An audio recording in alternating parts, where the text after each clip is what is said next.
We're going to be living together from now on, so can you leave? People like you are called parasites. I feel a heavy weight of condemnation from my brother, his wife, and my mother. I've reached my breaking point. I'm not perfect either, and I don't mean to be kind to these people.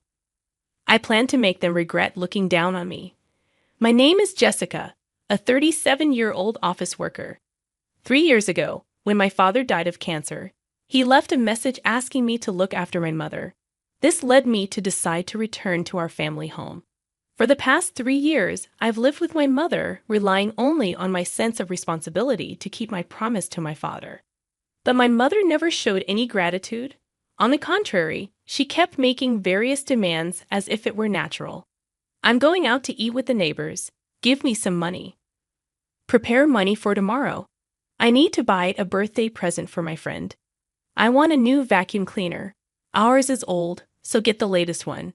She keeps throwing all sorts of demands at me. If I refuse, she gets furious and becomes uncontrollable.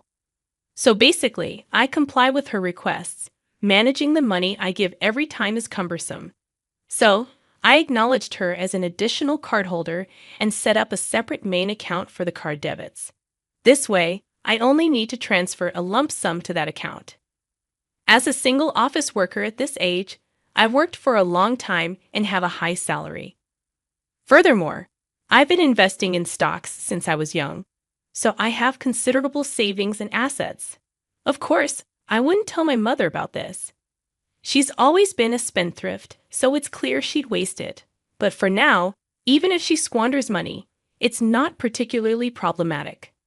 Unaware of this, my mother continues her wasteful spending while I try to save as much as possible. Our monthly expenses amount to about $4,000, with the majority being my mother's spending. I fully understand that it's wasteful, but changing the situation isn't easy. I'm not strong enough to abandon my mother. Complicated feelings toward my family get in the way. I wonder if valuing family is hypocrisy or a weakness. The main reason I continue this distorted life is the promise I made to my father. I deeply respected my father. He was diligent, kind, and straightforward, the ideal adult I aspired to be. Following my father's teachings, I started investing at an early stage. Inspired by his words, the earlier, the better, I began saving money from my student days. Even after entering the workforce, I continued to save until I had accumulated enough funds to begin investing. During that time, I educated myself about money and accumulated knowledge. Thanks to this, I was able to smoothly proceed with my investments, yielding profits without any major setbacks. I also emulated my father in how I approached my job. Whenever I faced challenges, I always consulted him. In my early working years, I often went out for drinks with my father after work. My mother was at home, and whenever my father and I discussed work, she would sometimes join the conversation or get upset depending on the topic. So, I cherished those moments outside where I could have undisturbed conversations with him. Guided by my father's advice, I achieved success in my job and gained confidence. I grew to love my work even more. As a result, I became deeply committed to my career. Although I remained single, I have no regrets about being so work-oriented. Life continued much the same way. My mother's spendthrift ways were a concern, but by letting her be and focusing solely on my work, I could lead my life. My mother imposed household chores on me, even though I was working. As a result, I strived to balance both work and household duties. Consequently, I juggled both work and domestic responsibilities. As time passed, I became adept at household chores and even improved my cooking skills. I tried to see this in a positive light, believing these skills would come in handy if I ever got married. However, I was growing weary of a life tied down by my mother. I knew I had to eventually break free from this lifestyle. In the midst of all this, the presence of my elder brother and his wife added to my troubles. Recently, my elder brother David, who's 2 years older than me, and his wife Lily, who's the same age as me, began visiting our family home frequently. There wasn't a problem with them visiting, but historically, David and I never got along well. Our personalities clashed. I was more conservative and careful, resembling my father, while David, like our mother, was the complete opposite. From childhood, he would spend his allowance as soon as he got it, lacking any foresight or planning. He lived for the moment. One of David's clever tactics was winning our mother over. He was very skilled at being sweet and charming. Whenever he ran out of money, he would sweet-talk her into giving him more. "Mom, thank you for always working hard and doing household chores for us. I'll help out with chores next time." With such flattering words, he would easily manipulate her, and she would invariably buy him whatever he wanted. Furthermore, David was skilled in sports and was an active member of club activities, especially in soccer. He was good enough to be chosen as a select member, and his impressive performance was praised by people in the neighborhood. To Mother, David was a son to be proud of. Being with him made her feel as though she too was being praised. Receiving compliments from David became a regular occurrence, and Mother often spoiled him. On the other hand, I was good at studies but did not excel in anything else. Therefore, from Mother's perspective, there might not have been much to praise about me. I looked average, and most people in the neighborhood seemed to know me as David's sister. Due to such circumstances, Mother appeared very fond of David, showing little interest in me. The fact that I had a close relationship with our father might not have sat well with her either. Furthermore, David and I didn't get along well, leading Mother to naturally side with him. Although our father tried to treat both of us equally, Mother's special treatment made David more arrogant and cold towards me. "Jessica, move, you're in the way." "Why?" "I was watching TV first. The anime I want to watch starts now." "Move from that spot on the sofa." "What? You've recorded that anime. You can watch it later." "I want to watch it live now." "Just move." David's selfishness was a recurring event. He wasn't satisfied unless he got his way. Even observing these unreasonable demands, Mother was always on David's side. Whenever we fought or argued, even when David was at fault, she always took his side. "What are you doing, Jessica?" "David's show is starting, so hurry up and let him watch." "But I was watching something." "Stop being selfish and let him watch. You go back to your room since you're just in the way." Mother yelled at me with a harsh tone and attitude. With no other option, I returned to my room while David took the sofa without any sign of remorse. Mother brought snacks and juice only for David, not for me, especially when our father was not around. Mother would favor David and ignore me, growing up in such an environment. I naturally distanced myself from David as we became adults. The first time I met David's wife, Lily, was unforgettable. "So you're David's sister, Jessica, right? You're just as plain and unfashionable as David described you. You lack any charm." I was at a loss for words. Shockingly, this was said to me during a family gathering. While she might have been scolded by her parents for such words, David and Lily seemed to enjoy it. I instantly took a dislike to Lily.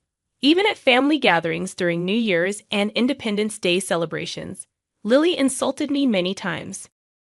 "Jessica, we're the same age, but you're still not married. It feels like you've never even had a boyfriend, right?" David and Lily, in unison, made fun of me. "No man would ever want to date someone as plain as you. Jessica has always been a worthless woman with nothing going for her." David and his wife took advantage of my father's absence to belittle me. My mother sided with David, only laughing without defending me. Thus, every time the family gathered at our parents' home, I felt uncomfortable. Several years ago, due to David's job transfer, family gatherings became rare, and I had some peace. However, recently, David returned from another transfer. Since then, regardless of the season, he has been coming home every weekend. Their frequent visits have been a great inconvenience to me, and if anything, their sarcasm seems to have increased. "You're still as plain as ever, huh? Living at home at your age? That's unthinkable. Do you know they call women like you a parasite single?" "Single? It's embarrassing to have a parasite single as my sister-in-law." David and Lily are right. It's truly embarrassing as a parent. Ignoring the fact that I support my mother's lifestyle, I shut myself in my room whenever David and Lily belittle me like this. Even though David and his wife don't particularly want to spend time with me, I often notice that they go out to eat with my mother. During these times, I quickly prepare and eat my dinner, then return to my room after cleaning up. This way, I can work in my room without much contact with David and his wife. However, the frequency of their visits increases day by day, and it seems my mother treats them to meals every time. I was surprised many times when I saw the credit card statements. They often went to high-end wine bars or barbecue restaurants. Moreover, most of the designer items David and his wife wore were bought by my mother. I couldn't help but question the situation where my mother lavishes them with gifts and treats, and they accept it as if it's their due. At the end of my patience, I once confronted my mother about it. "Mom, you're spoiling David and Lily too much with the dining out and all. They both work, so why would you let them pay sometimes?" When I said this, my mother's face turned bright red with rage. "Who do you think you were lecturing me? How I spend my money on David and Lily is my business. Have you forgotten the favor of letting you live in this house?" Mother raised her voice and exclaimed. It seemed she felt as though she was doing me a favor by letting me live with her, which took me by surprise, considering she's been depending on my income and everything I've done for her. The only reason I live at my childhood home is to honor a promise I made to my father. It's not because I want to be with her. It seems Mother shared our recent spat with David and Lily, and they came to the house a few days later and said the following. "Jessica, enough is enough. The only reason you've been able to live in this house is because of Mom. How dare you go against such a kind-hearted woman? People like you are called parasites, Jessica. You should leave this house." "Excuse me? You heard us, right? We're going to be living here with Mom from now on. Could you please leave?" Parasite burden. The couple, along with Mother, lashed out at me fiercely. My patience was at its end. I'm not a saint. I can't see a reason to be kind to these people any longer. It's too late for them to regret the way they treated me. At that moment, I decided to get my revenge on David, Lily, and Mother. "I understand. If I leave, you'll be satisfied, right?" When I said this, the couple grinned maliciously. "Remember what you promised. If you're still here the next time we come, we won't hesitate to kick you out." Finally, the day has come for us to live in this house. Let's have a wonderful life together, Mom. Yes, I'm very excited. It will be wonderful living with David and Lily. It will be such a joy. As David, Lily, and Mother cheerfully chatted about such absurdities, I went back to my room and immediately started looking for a new place to live. I'm not particularly picky about the size of my living space, so I chose an affordable apartment near my workplace. It's in a building with secure entrances and is close to a supermarket, so I felt safe there. I immediately arranged for a moving company. When I informed Mother about the moving date, she apparently contacted David and Lily right away. About a week later, I completed the move. It seems Mother didn't even want to be with me anymore. She went on a vacation with the couple for several days. They scheduled their return to coincide with the day David and Lily would move their stuff into our family home. As expected, Mother called me soon after. "Jessica, what is going on? Why are the furniture and appliances gone?" "Well, I bought them with my money, so it's only natural for me to take them with me." "What are you talking about? Don't be ridiculous. They were all bought by me. Did you forget that you begged me to replace the furniture and appliances, and I bought them for you? I paid for them with my money. Anyway, all the money you've been using is from me. Stop talking nonsense." It seems Mother had forgotten that the card she was using was provided by me. Mother only remembers things that suit her, but I didn't mind. I casually ended the call. Eventually, Mother decided to buy new things, but she couldn't buy anything because I had emptied the bank account linked to Mother's credit card. A few days later, I received a call from David. "Mom's credit card isn't working. What's going on? You're the one behind this, aren't you?" David's tone was full of anger, showing that he had a sharp intuition. I just did what was necessary. Saying it's my doing sounded negative. I was kicked out of the house. I used to support my mom's lifestyle, but that's no longer needed. I've emptied the bank account linked to the credit card she's been using. I can't stand her spending recklessly anymore.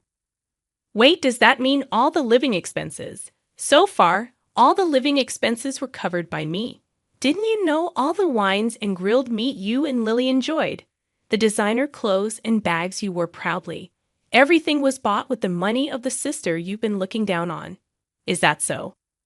All this time, we've been unknowingly taking advantage of you. Exactly. How do you feel now, David? How does it feel to realize that your lavish lifestyle was thanks to the money of the sister you mocked? You guys are so proud. It must be humiliating. But you're talented, so earning that much money shouldn't be a problem for you, right? I provocatively said it on purpose. David seemed to be at a loss for words, looking very frustrated. Dan, why the hell didn't you tell us? It seemed that David's wife, Lily, had been listening over speakerphone as her voice chimed in. Why didn't you tell us sooner? Mom, doesn't that mean you have absolutely no money? Mother seemed flustered under Lily's accusations. I always thought there was a lot of inheritance from my husband. I'm sorry. While it's true that our father left some inheritance, due to Mother's excessive spending habits, he couldn't leave much. It was for this reason that he advised me to amass as much wealth as possible. I'm sure you all can figure something out, right? I've only done as you told me. David, I'm cutting ties completely with you, Lily, and Mom. So I'm hanging up now. Wait, we're not done talking. Ignoring my brother's protests, I hung up the phone and blocked his number. Later on, I received emails from both Mother and David asking for help. From these, a new revelation came to light. Apparently, David had quit his job, assuming he'd have a leisurely life living off the presumed family wealth. With the constant luxury he was provided, it's not surprising he had such a misconception. Currently, David and his wife are working part-time jobs, barely affording basic household items. Their extravagant past lifestyle is no more, resulting in endless arguments between David, Lily, and Mother. Every time they argue, I receive emails from both parties expressing their desire to live with me. Of course, I've cut ties and simply ignored these messages. Presently, I'm enjoying my comfortable life alone, with no need for any relationship with David or Mother. I believe I fulfilled my promise to my father. I'll continue to work and invest, aiming to increase my assets, and little by little, I plan to explore the worlds of romance and marriage.